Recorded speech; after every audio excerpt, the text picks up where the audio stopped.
Skyrim is a very fun game, with lots of things to do and lots of ways to do them. There's so much freedom of choice in Skyrim that you can have several hours poured into a character and never have touched the main quest.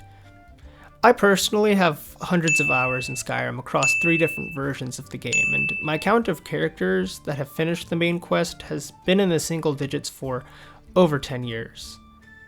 Being an open world, Skyrim needs to allow players the freedom to do whatever they want, whenever they want. This includes doing anything except the main quest. NPCs or quests can convey as much urgency as they want, but there's no true sense of that urgency if you can pick hundreds of flowers instead of saving the world without any consequences whatsoever. But I propose a few solutions to balance freedom and consequence in Skyrim's open world. These solutions can be divided into 2 categories: soft and hard consequences. Soft consequences are changes to the game space occurring when the player holds off on doing one activity in favor of another one. Contrary to popular belief, a consequence doesn't have to necessarily be bad, and this applies to soft consequences. They're just changes that do or don't happen based on what the player is or isn't doing. If the player loses out on anything from these changes, it's a very minimal loss that doesn't affect the overall narrative in the game much, if at all.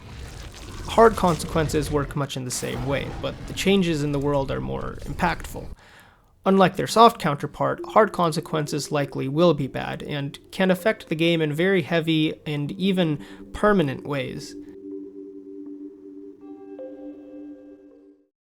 There are already instances of soft and hard consequences in the game, and we'll go through some as we discuss 3 types of change both soft and hard consequences could manifest as: character, story, and environment.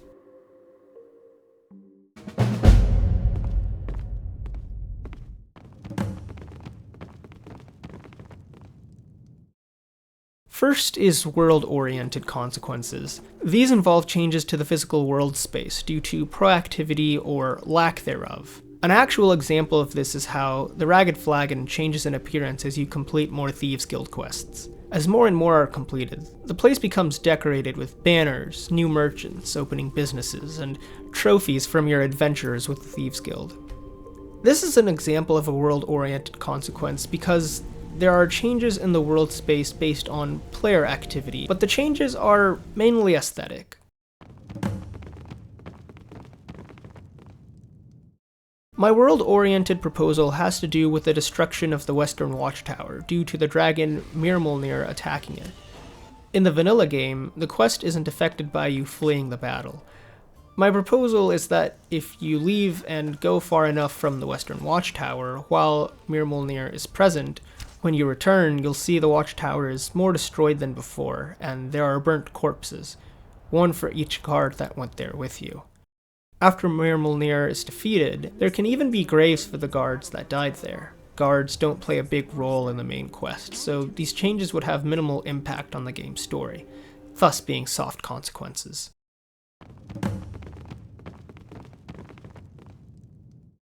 Next is story-oriented soft consequences. These involve events potentially being altered due to proactivity or lack thereof. An actual example of this is how the Civil War is affected by the peace treaty from Season Unending. If you've joined the Imperial Legion or Stormcloaks, and Season Unending is complete, the Civil War questline cannot progress until the threat of dragons is dealt with by the Dragonborn. As a consequence of joining the Civil War, but not having ended it sooner, the player is now incapable of accessing the rest of the Civil War story, until the main quest has been complete. Conversely, if the Season Unending quest is skipped and made entirely unavailable due to the Civil War being complete, there are no major consequences, as nothing in the game really changes from not completing Season Unending, save for some Jarls not being sent into exile and hold guards not changing armor. Hi, just wanted to interject real quick and say how the Civil War example that I just used could have actually been argued to be a hard consequence, since the consequence of starting but not finishing the Civil War by the time of Season Unending is having to complete the rest of the main quest to then access the rest of the Civil War quest. But counterpoint, there's also not that much of the main quest left. At this point, the only things left to do are to capture Odahviing and then have him drop you off at Skuldafn to reach the portal to Sovngarde, and then team up with the Nord heroes to defeat Alduin in Sovngarde, which is only taking place in 2 locations, Skuldafn and Sovngarde, and you get from one directly from the other, so you could say it's a sort of one-way ticket towards completing the main quest. Anyways, I hope you enjoy the rest of the video.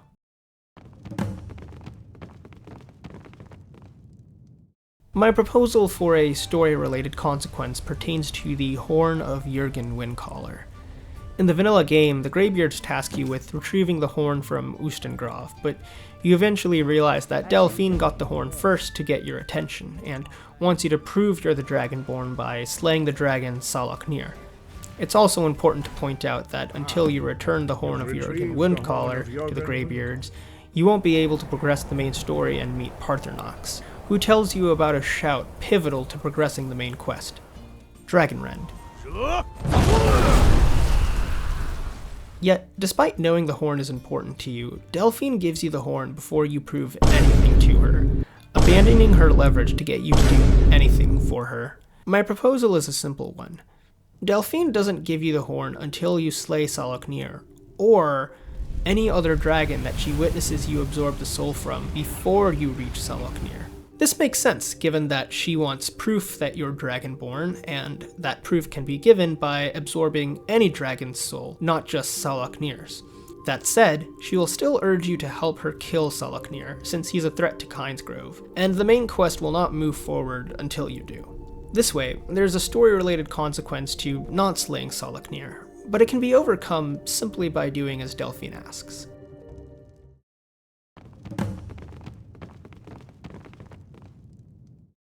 Finally, there are changes to characters. This means that certain dialogue options the player can choose, or lines spoken by NPCs, may become available or unavailable based on activity or inactivity in a certain part of the game, and that a character's disposition towards you changes, but in a way where the change doesn't carry much impact or is reversible.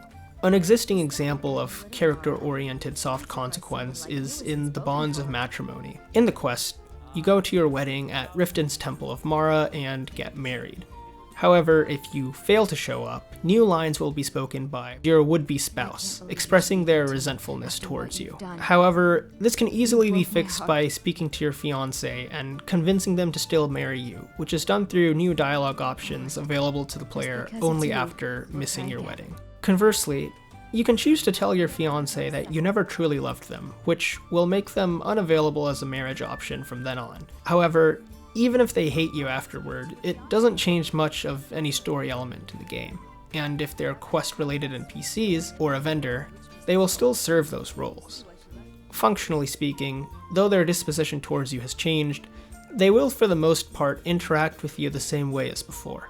This is a soft consequence because, though the results are bad, it can easily be reversed by speaking to your fiancé and restarting the wedding, which, upon completion of, will revert any damage from your previous actions.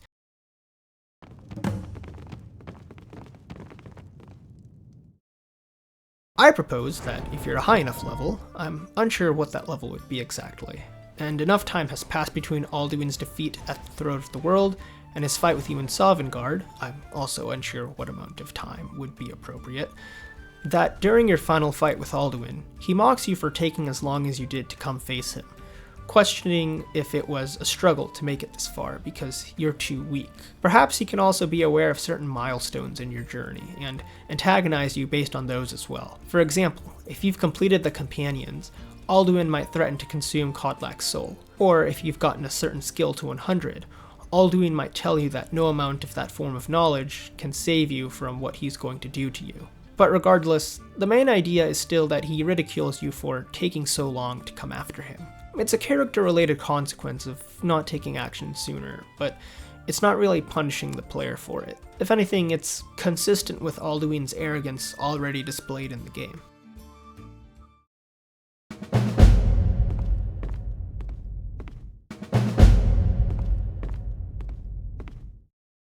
Now for hard consequences. Again, hard consequences work very much like their soft counterpart, but they likely will be bad and can affect the game in very heavy or permanent ways.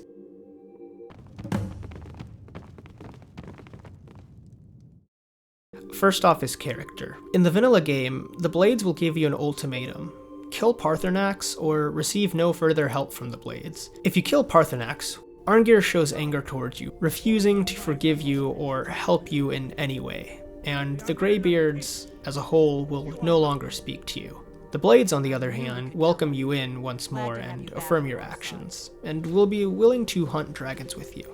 There is no reversing this decision. Once Parthenax is dead, there is no bringing him back, and there is no way to make amends with Arngir and the rest of the Greybeards. The change in their attitude towards you is permanent.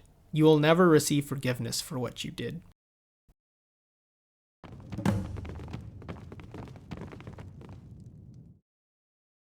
During the quest Diplomatic Immunity, Delphine tasks you with infiltrating the Thalmor embassy to find information on dragons.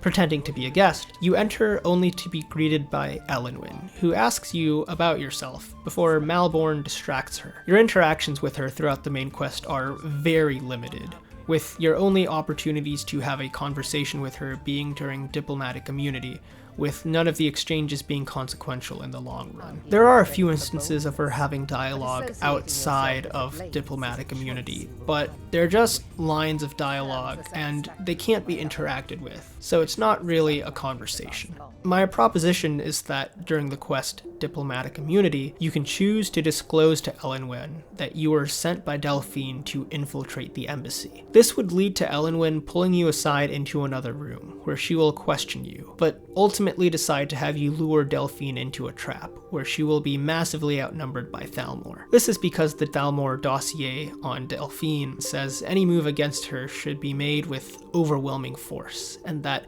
she's killed a whole Thalmor assassination team. Delphine will then be subdued and taken to either Northwatch Keep or the Thalmor Embassy. It makes more sense to me that she would be taken to the embassy, but I want the player to have a choice to interact with her again, and that seems more likely to happen at Northwatch Keep. When you go to Northwatch Keep, or the Thalmor Embassy, and speak to her, she will voice her disgust towards you for betraying her, and will no longer be willing to work with you or help you in any way. This is irreversible, and her hatred towards you, similar to the Greybeards if you kill Parthenax, will result in any quest involving the Blades being unavailable after the betrayal. However, the main quest still needs to move forward, so in exchange for helping capture Delphine, Elenwen tells you about Esbern and gives you a copy of some of his notes that were obtained during his capture in Riften. These notes will start the quest Alduin's Wall, prompting you to enter Skyhaven Temple and transcribe the mural. You can ask the Greybeards if they know what the mural means, which will alarm Arngir and ultimately lead to him telling you to speak to Parthenax, completing Alduin's Wall and starting the Throne of the World, thus preserving the ability to continue the main quest, despite Delphine not being present.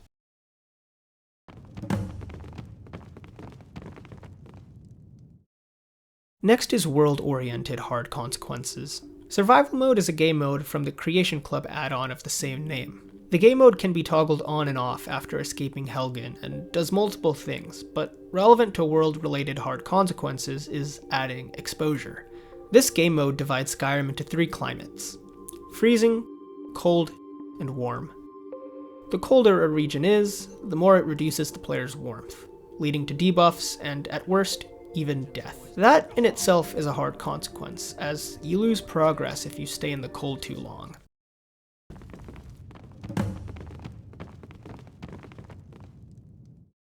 My proposal for a world-related hard consequence is to add the 4 seasons: spring, summer, fall, and winter. Seasons would alter the world space of Skyrim, changing the appearance of locations across the map, or perhaps even causing some locations or NPCs to exist only during a certain season, or exist in a different area. For example, giant camps could move around to reflect giants migrating in response to seasonal changes. Certain quests and items could potentially also only be found during certain seasons. It would make sense to find fewer crops to harvest on farms, but find more of them stored away in containers. This could also influence dragon activity, with dragons more likely to attack farms during the warmer seasons, but more likely to attack settlements during inclement winter weather when fighting back against a dragon is harder to do. Also, there are mods to add seasons into the game, doing so to varying degrees. I know they exist, and I think they're great. I'm just proposing that a season sort of mechanic be part of survival mode.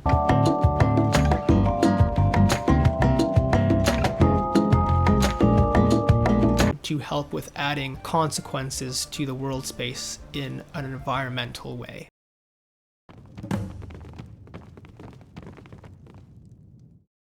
Next is story-related hard consequences. An actual example of a story-related hard consequence is Destroy the Dark Brotherhood. During the quest with Friends Like These, you're tasked with killing one of 3 hostages in the abandoned shack.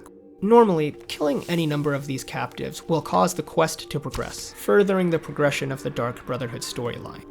However, players can also take the 4th option of killing their captor, Astrid, instead, ending with Friends Like These and starting Destroy the Dark Brotherhood, leading to the player helping the Penitus Oculatus by infiltrating the Dark Brotherhood's lair and eliminating all of them. The killing of Astrid in the abandoned shack completely alters the trajectory of the Dark Brotherhood storyline, permanently making several quests inaccessible and leading to a completely different story. There are huge lore developments if you complete the normal Dark Brotherhood storyline, including the alteration of Skyrim's political climate due to the assassination of Victoria Vici and the Emperor of Tamriel himself. None of that happens though if Destroy the Dark Brotherhood is completed in place of With Friends Like These.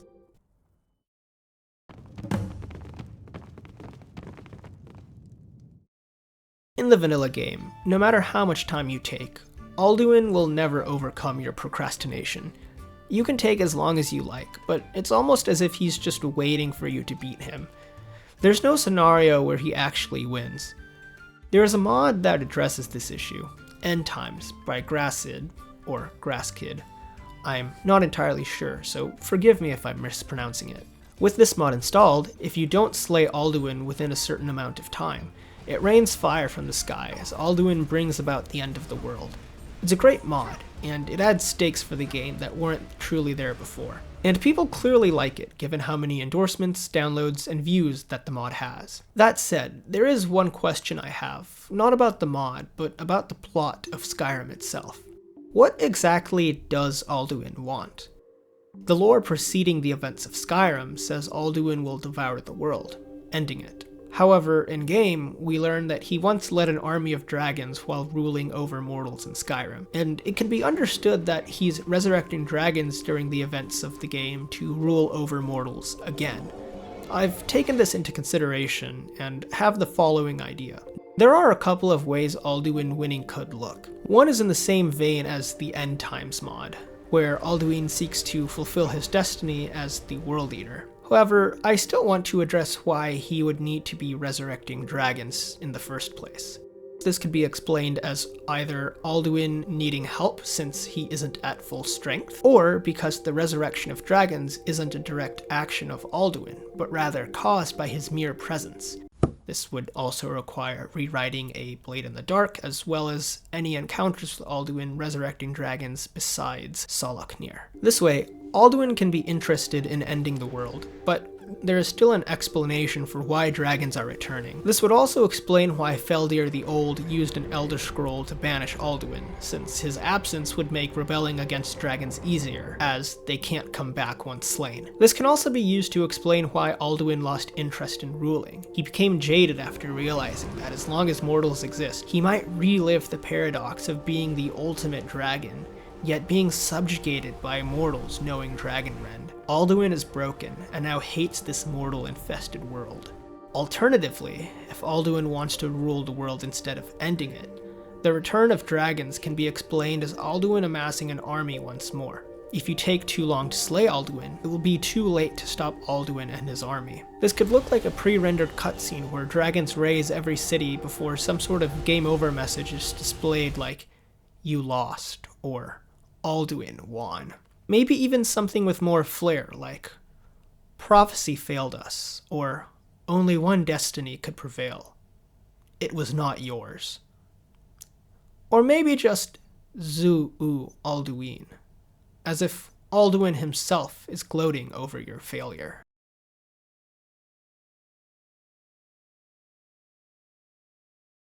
And there you go, some ways that Skyrim's main quest narrative can be improved in some minor and some major ways. Let me know in the comments if you have any other ideas, or if you have some ways to work upon the ideas that I presented in this video. If you want, you can also like and subscribe and hit the bell icon.